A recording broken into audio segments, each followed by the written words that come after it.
بسم الله الرحمن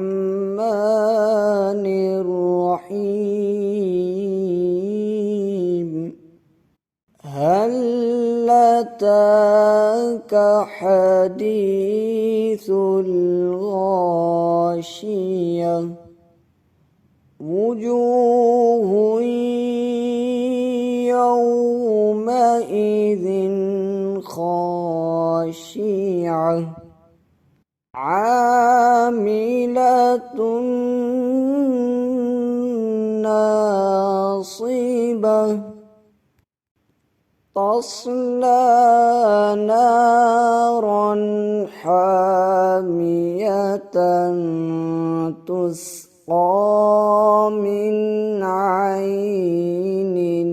آنية ليس لهم طعام إلا من ضريع لا يسمن ولا يغني من جوع وجوه يومئذ ناعمة لسعيها راضية في جنة عالية لا تسمع فيها لاغية فيها عين جارية فيها سرر مرفوعة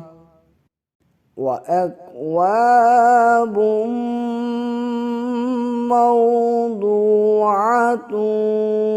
ونمارق مصفوفة وزرابي مبثوثة أفلا ينظرون إلى الإبل كيف خلقت وإلى السماء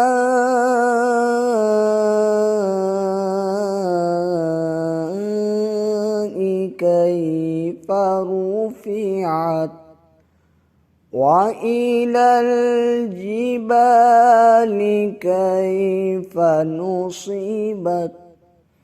وإلى الأرض كيف سطحت فذكر إنما أنت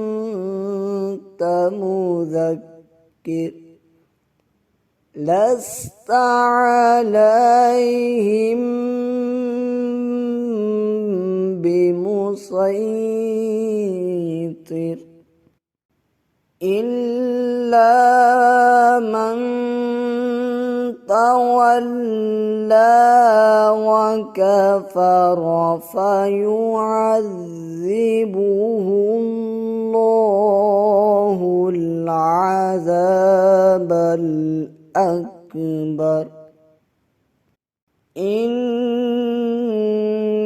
إلينا إيابهم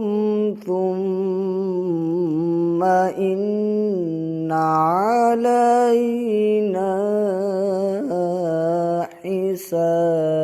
حسابهم.